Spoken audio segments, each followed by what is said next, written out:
Hey everybody, Dr. Dan here, and this is the desktop lecture for History 3380, Business Technology in American Society. So, before we get started this week, I want to go backwards and talk a little bit about electricity. We read about it 2 weeks ago, and there was an assignment, and one of the questions in the assignment was, what makes electricity different than any energy source that came before it? And of course, if you did the reading, you understand that electricity is different than any other energy source because it's a secondary energy source. So that means it needs something like coal or gas or nuclear to generate it. It doesn't just stand alone. And when I read some of the essays from that assignment, some of you didn't really understand that. It was like electricity just magically appears and it's way cool because it's clean and it runs a bunch of cool stuff.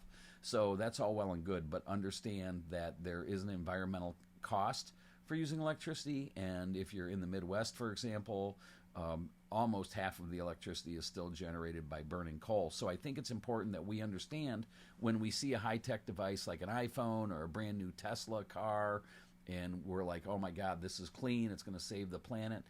Yeah, will probably help, but in the case of a Tesla, if you drive one around here, they're running on coal, basically. So I just want you to understand that electricity does have environmental consequences because we have to generate it somehow. And in the interest of energy literacy, I feel it's important that you understand that. So on with the next thing. This week we're going to talk about an Austrian economist named Joseph Schumpeter. And you don't have to remember his name. Actually, it doesn't really matter if you know where the concept came from. But Schumpeter came up with this concept or theory, economic theory, called creative destruction. And he related it to capitalism, the idea of capitalism, that capitalism is very competitive and competition often relies on innovation in our economy, which is a good thing. That with innovation, whatever was old, whatever came before is destroyed. So this idea of creative destruction, the destroyed part or the destruction part, is speaking to technologies that become obsolete because of new technologies, or businesses that maybe go out of business or become obsolete because of different business models or the changing preferences of the consumer. And this is pretty easy to understand. The classic example I always use, which is not a great example, but is the buggy whip. So, before automobiles, the horse and buggy was the main source or the main mode of transportation in and around cities. And if you had a horse and buggy, you needed a buggy whip to get the horse to go. And so with the invention and adoption of the automobile in the early 1900s, all of a sudden horse and buggies went obsolete, buggy manufacturers went obsolete, and buggy whip manufacturers went out of business as well. And it's a silly example, but I think it's a good example, and there's some lessons that can be learned there. If by chance you made buggy whips in the late 1800s and you didn't understand how the trend of transportation away from horse-driven transportation was going to affect you, then you had no way of pivoting as a business and surviving. So there's a lesson there for buggy whip manufacturers. There's also a lesson there for other things that went along with that mode of transportation. So buggies, for example, a lot of people that made carts and buggies that horses pulled, a lot of them were located in Indiana, and a lot of them went out of business. There's one success story, the Fisher Body Company that made buggies up in Flint, Michigan. They rapidly transitioned to work with General Motors to make car bodies. So here again, this idea that as a business you pivot, you stay alive, you obsolete yourself is important when we talk about creative destruction. So creative destruction, again, is this idea that things get obsoleted, and it happens in the capitalist society because capitalism's based on competitiveness and innovation.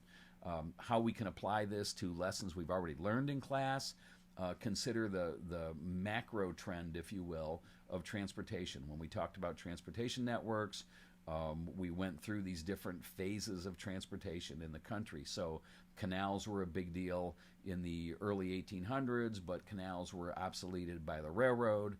and subsequently the railroad was obsoleted by airplane travel and by freight travel via tractor trailer internal combustion engines in the interstate highway system. So there's a lot of forces at work: market forces, forces of innovation, forces of consumer preference that drive the economy, and oftentimes people that don't innovate go out of business. And in the reading this week, I wrote about different examples of this, but I also put a graph in the reading this week that shows a business or a product life cycle.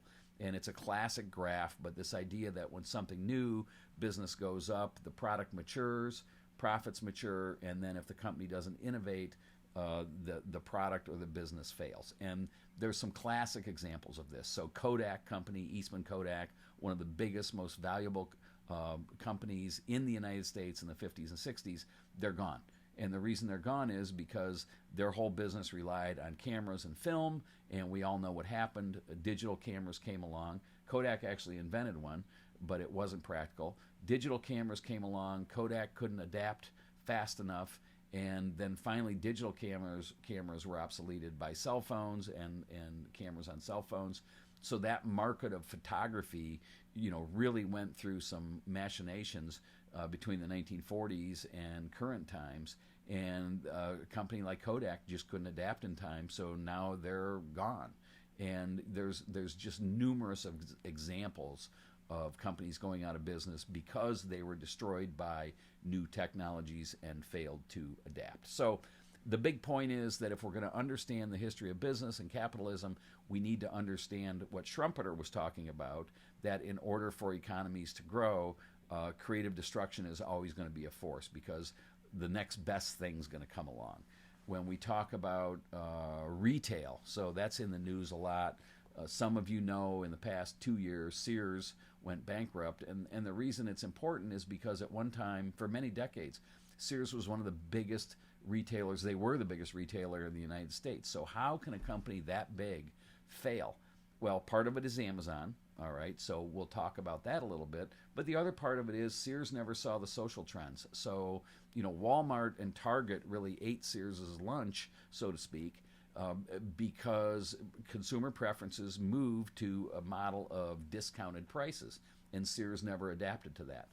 The other thing Sears did wrong is right before the internet got popular and online ordering became viable, Sears sold their catalog and distribution business. And it's fascinating because when I was growing up, you'd get a Sears catalog and you'd go through the catalog and there was no internet, and you'd pick out what you wanted and then you could order it. You could order it via the phone, or you could send your order in or go to a Sears store and order it, and they would ship it to you. So Sears had a pretty tight distribution business, a pretty tight logistics business, and they sold it off right before ordering online became a viable thing. So had they not done that, they could have been a viable competitor to Amazon, because in my day, you ordered stuff from Sears and get it shipped to you.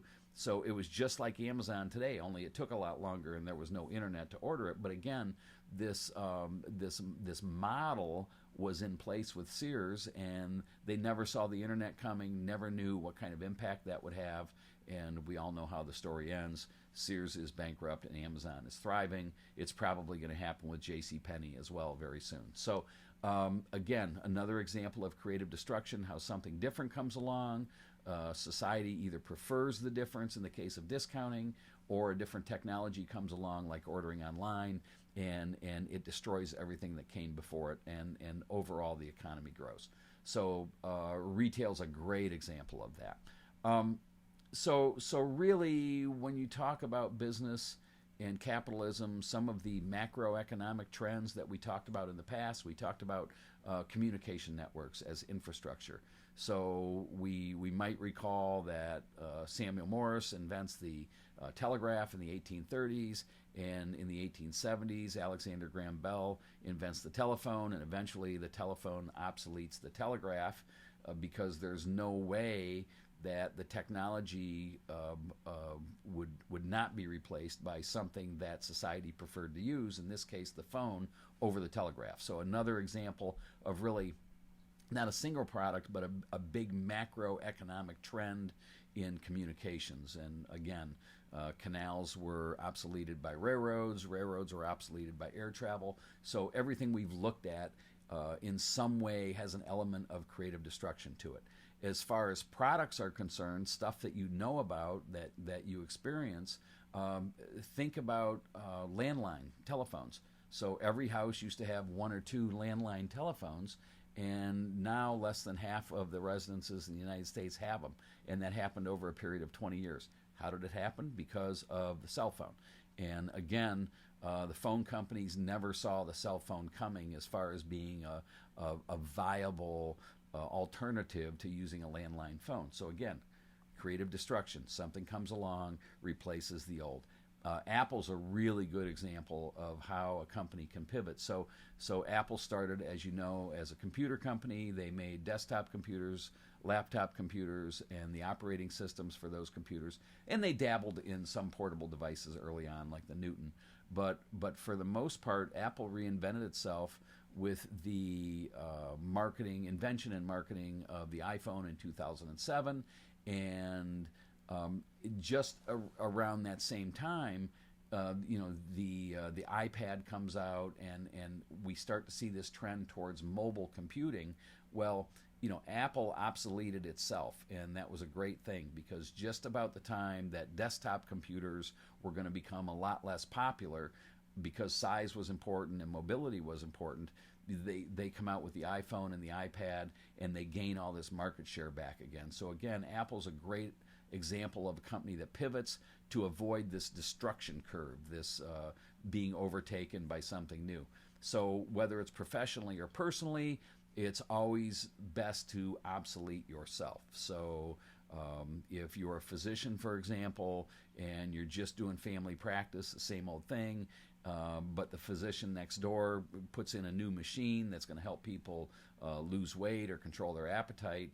If you don't innovate with technology, sometimes you'll lose business. So regardless of what you do, if you're a doctor, you could be an auto worker, and the writing's on the wall for manufacturing in this country that there's going to be fewer manufacturing jobs. So the auto worker that goes to college to get his degree in nursing understands that if he doesn't obsolete himself, someone else will. So this idea of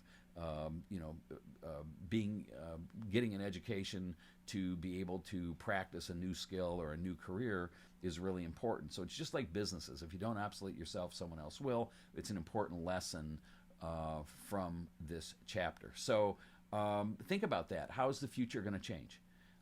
Think about the cell phone. It's such a great example. Before the iPhone came out, there was a device called a BlackBerry, and it was basically a smartphone, and they had market share. They had hundreds of millions of customers, and they're gone today. And they're gone because they didn't adapt to the smartphone market fast enough. They kept a proprietary operating system.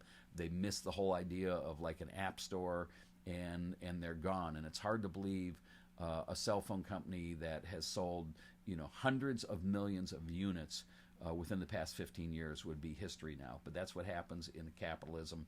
And again, creative destruction, same old thing. Consider what's coming up in the future. Artificial intelligence. How is that going to change things? Are self-driving cars going to change things? Self-driving trucks? When you think about what's going on, all of these trends are in play, and most of the trends that get us are the ones we never see coming. So I want you to think about that this week. It's important when we think about business history that creative destruction, Joseph Schumpeter, they all play a big role in it. And Schumpeter's theory gets played out time and time again. So, okay, last question. So what's in your backpack right now that'll be obsolete in 5 years? So as a student, hopefully you have a textbook in your backpack, and they'll be gone in 5 years as everything will become digitized. Most textbooks are digitized now, but again, within the next 5-10 years, textbooks will go away. So we're always involved with innovation, with change, with transition, and that was the point of this week. There's a couple of readings you need to do, but everyone's doing a great job. So keep up the good work, be safe, and I'll see you again next week. Bye-bye.